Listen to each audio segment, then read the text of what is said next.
যদি আপনাকে কেউ এটা বলে যে নেটওয়ার্ক মার্কেটিং ফালতু, একটা পঞ্জি স্কিম, একটা চেইন সিস্টেম, একটা ফ্রড বিজনেস, আমি অনেক কোম্পানি দেখেছি, আমি পয়সা লাগিয়েছি, অনেক সময় নষ্ট হয়, এখানে কিছু হয় না, তো এর উত্তর কি এবং তারা এইসব কথা কেন বলছেন? আপনি নিশ্চয়ই জানতে চাইছেন কি উত্তর। তো আপনাকে জানতে হবে নেটওয়ার্ক মার্কেটিং এর ইতিহাস। নেটওয়ার্ক মার্কেটিং কোনো 5-10 বছরের পুরনো ইন্ডাস্ট্রি নয়। একজন মানুষের কথা বলি, কার্ল এফ রেইনবর্গ, যিনি চায়না থেকে আমেরিকা পৌঁছান। তিনি চায়নাতে দেখেছিলেন অনেক মানুষকে মাল্টিভিটামিন ইউজ করতে, ন্যাচারাল রেমেডিস ইউজ করতে, কিছু জড়িবুটি ইউজ করতে, যাতে তারা হেলদি থাকতে পারে। চায়নাতে তখনও মানুষ ভীষণ হেলথ কনসিয়াস ছিল, কিন্তু আমেরিকাতে ছিল না। তো উনি 1934 সালে আমেরিকায় এসে একটি কোম্পানি শুরু করেন, যার নাম দেন ক্যালিফোর্নিয়া ভিটামিন। এটা একটা মাল্টিভিটামিন তৈরি করার কোম্পানি ছিল, ন্যাচারাল হেলথ সাপ্লিমেন্ট তৈরি করত। এই কোম্পানিটি প্রথমে ছিল ক্যালিফোর্নিয়ায়, কিন্তু খুব তাড়াতাড়ি ছড়িয়ে পড়ে এবং বড় হয়ে যায়।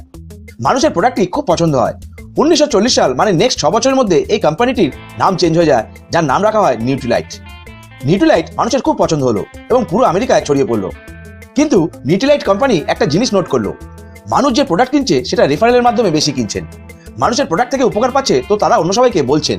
মানে অ্যাকচুয়ালি যা কাস্টমার আসছে সেটা রেফারেল বেস মডেল থেকে আসছে, ডাইরেক্ট আসছে না। কোম্পানি ভাবলো আমরা আলাদা আলাদা জায়গায় ডিস্ট্রিবিউটার ক্রিয়েট করব। তো তারা তাদের এক্সিস্টিং কাস্টমারকেই ডিস্ট্রিবিউটার বানিয়ে দেওয়ার সিদ্ধান্ত নিল, কারণ এরাই তাদের প্রমোশন করছে, word of mouth product sell করছে, তো এদের কিছু লভ্যাংশ দিয়ে দেওয়া যাক, তারপর দেখা যাক কি হয়। তারা 2% কমিশন দেওয়ার সিদ্ধান্ত নিল এবং মানুষকে বলল, স্যার আপনি আমাদের কাস্টমার, আপনি আমাদের কাছ থেকে প্রোডাক্ট নেন, যদি আপনি মানুষকে বলেন এবং আপনার থ্রু আমাদের যা প্রোডাক্ট বিক্রি হবে আমরা আপনাকে তার 2% কমিশন দেবো। শুধু তাই নয়, তারাও যদি আগে কাউকে রেফার করে তারও কিছু মার্জিন আপনি পাবেন। ঠিক এইভাবে প্রথমবার দুনিয়াতে ইন্ট্রোডিউস হয় মাল্টি লেভেল মার্কেটিং। এখানে সেকেন্ড লেভেল অব্দি পয়সা পেতে শুরু করে, যারা মানুষকে ওয়ার্ড অফ মাউথ প্রমোশনের দ্বারা এই প্রোডাক্টের কথা বলছেন। এতে তারা অনেক সফলতা পেলেন, মানুষ কন্টিনিউয়াস রেফার করতে থাকলো। এরপর 1949 সালের মধ্যে এই নিউট্রিলাইট কোম্পানিতে তাদের মাল্টি লেভেল মডেলেতে দুজন ডিস্ট্রিবিউটার যুক্ত হন। একজন হলো জে ভ্যান অ্যান্ডেল এবং আরেকজন রিচ ডিভস। নেক্সট 10 বছর এরা দুর্দান্ত গতিতে কাজ করলো, কিন্তু এরপর নিউট্রিলাইট তাদের বিজনেস পলিসি চেঞ্জ করার সিদ্ধান্ত নিল।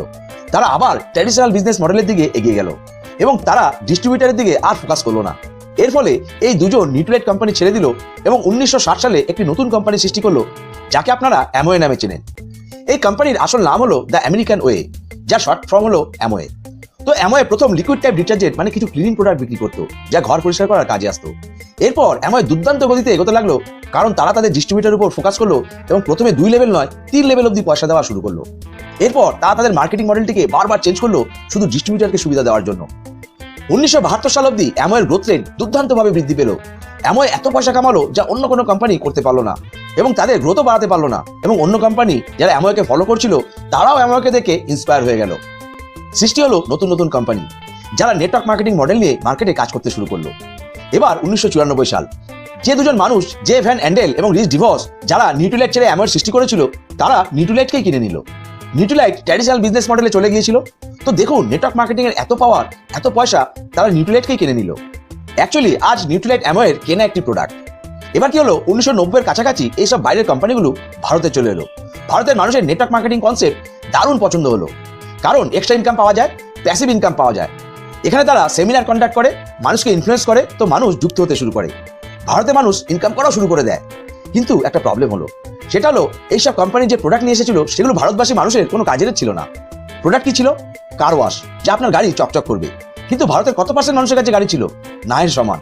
কিন্তু এক্সট্রা ইনকাম থেকে মানুষ তো যুক্ত হচ্ছিল। তবে তারা প্রোডাক্টটি কনজিউম করে কি করলো, তারাই কার ওয়াশ দিয়ে তাদের গরু মোষকে পরিষ্কার করার কাজে লাগালো। তো ভারতবাসী মানুষের কাছে এই প্রোডাক্টটা কোনো কাজেরই ছিল না। তো ভারতে যারা সেই কোম্পানিতে কাজ করছিল তারা দেখলো প্রোডাক্ট তো কাজের নয়, কিন্তু প্ল্যান খুব ভালো, কারণ মানুষের নেটওয়ার্ক মার্কেটিং কনসেপ্ট খুব পছন্দ হয়েছিল। তাই তারা শুধু জয়নিং এর দিকে ফোকাস করলো, শুধু প্ল্যানের উপর কাজ করা শুরু করলো, প্রোডাক্ট হাটিয়ে দিল। শুরু হলো শুধু মানুষ ধরা, পয়সা লাগাও পয়সা কামাও, পয়সা লাগাও পয়সা কামাও। এবার দেখুন বেশিরভাগ ক্ষেত্রে আজও তাই হয়ে আসছে। আর এখান থেকে শুরু হয় চিট ফান্ড কোম্পানি। আর চিট ফান্ডে কি হতো, শুধু পয়সা লাগাও পয়সা কামাও। চলে এলো পঞ্জি স্কিম, মানুষ গুচ্ছ গুচ্ছ পয়সা ঢালতে শুরু করলো, প্রোডাক্টের কোনো ব্যাপারই থাকলো না। এরপর মানুষের অনেক লোকসান হলো, কারণ অনেক কোম্পানি মানুষের পয়সা নিয়ে ভেঙে গেল। কিছু লোভী মানুষ এই কোম্পানিগুলো শুরু করেছিল, এই চিট ফান্ড স্কিম, পঞ্জি স্কিম, যারা শুধু নিজের মুনাফার কথা ভেবেছিল, মানুষের কথা নয়। তারা নেটওয়ার্ক মার্কেটিং মডেল নিয়ে কাজ করেনি, পঞ্জি স্কিম চালিয়েছে, ফলে মানুষের অনেক লোকসান হয়। আর এই সব ঘটনার কারণে মানুষের নেটওয়ার্ক মার্কেটিং থেকে ভরসা উঠে যেতে শুরু করলো। এরপর মানুষ আরো অ্যাট্রাক্টিভ স্কিম নিয়ে আসলো, প্রপার্টিতে ইনভেস্টমেন্ট, গোল্ডে ইনভেস্টমেন্ট, তাও আবার নেটওয়ার্ক মার্কেটিং মডেলের দ্বারা। তারা বললো ইনভেস্টমেন্ট হচ্ছে, কিন্তু সেটাও ফেক। অ্যাকচুয়ালি যারা ভালো কোম্পানি ছিল তারা হাইলাইট হতে পারছিল না, কিন্তু যারা খারাপ কাজ করছিল তারাই হাইলাইট হচ্ছিল। দেখুন, আপনি জীবনভর মানুষের ভালো করুন তো আপনি হাইলাইট হবেন না, কিন্তু ভুল করে যদি কোনো বাজে কাজ করে ফেলেন তো পরের দিনে আপনার ছবি খবরের কাগজে চেপে যাবে। তো যে মানুষ খারাপ কাজ করছিল তারা হাইলাইট হচ্ছিল, কিন্তু ভালো কোম্পানিগুলোর কথা কেউ বলছিলই না। মানুষ ভাবলো নেটওয়ার্ক মার্কেটিং ঠিক কাজ নয়, তো আমি করবো না, কারণ চারদিকে ছড়িয়ে গেছিল যে এই স্কিমগুলো সঠিক নয়।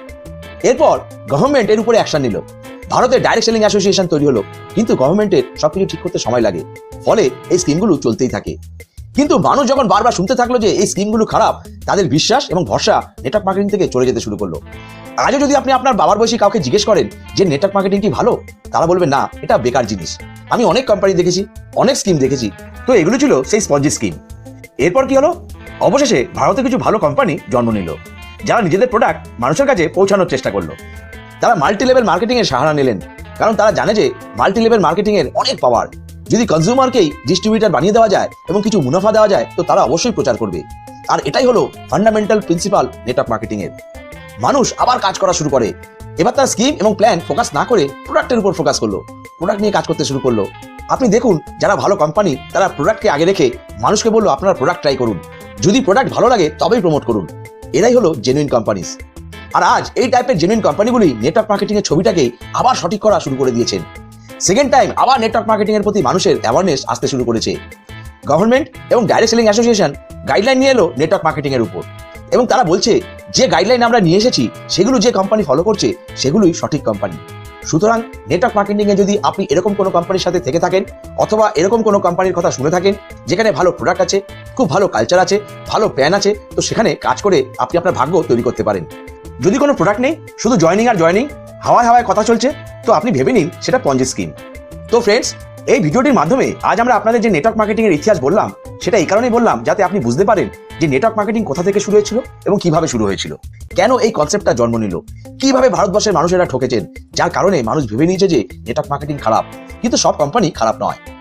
অ্যাকচুয়ালি নেটওয়ার্ক মার্কেটিং হলো বহুত পাওয়ারফুল একটি মিডিয়াম, যেখানে খুব তাড়াতাড়ি পয়সা ইনকাম করা যায়, এবং একটি কোম্পানি যে তার প্রোডাক্ট খুব তাড়াতাড়ি কাস্টমারের কাছে ডিপ লেভেল অবধি পৌঁছতে চায়, যেখানে কোম্পানি লাভবান থাকে এবং মানুষেরাও লাভবান থাকে।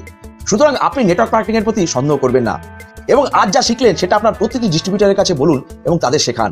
নেটওয়ার্ক মার্কেটিং এর ইতিহাস প্রতিটি ডিস্ট্রিবিউটারের জানা উচিত। সুতরাং এই ভিডিওটাকে প্রচুর শেয়ার করুন আপনার টিমের প্রতিটি মানুষের কাছে, যাতে সবাই জানতে পারে অ্যাকচুয়াল নেটওয়ার্ক মার্কেটিং এর ইতিহাস কি। এছাড়া আপনি আমাদের কাছ থেকে প্রতিনিয়ত নেটওয়ার্ক বিজনেসে সফল হওয়ার জন্য সব ধরনের প্রফেশনাল ট্রেনিং পাবেন। মনে রাখবেন, আমরাই পারি আপনাকে সফল বানাতে। অতএব যদি আপনারা আমাদের এই সিস্টেমের ব্যাপারে জানতে চান এবং আমাদের সাথে কাজ করতে আগ্রহী হন, তাহলে আমাদের সাথে দেখা করার জন্য ডেসক্রিপশন বক্সে দেওয়া ফোন নাম্বার, হোয়াটসঅ্যাপ নাম্বার এবং www.freedomstudio ওয়েবসাইটে গিয়ে আমাদের সাথে শীঘ্রই যোগাযোগ করুন। আর এরকমই আরও ভিডিও পেতে চ্যানেলটিকে সাবস্ক্রাইব করুন, লাইক করুন এবং অনেক শেয়ার করুন। সবশেষে অবশ্যই বলবো, সুস্থ থাকুন, ভালো থাকুন, wish you all the best. আর একটা কথা আমরা সবসময় বলি, change your thoughts, change your life.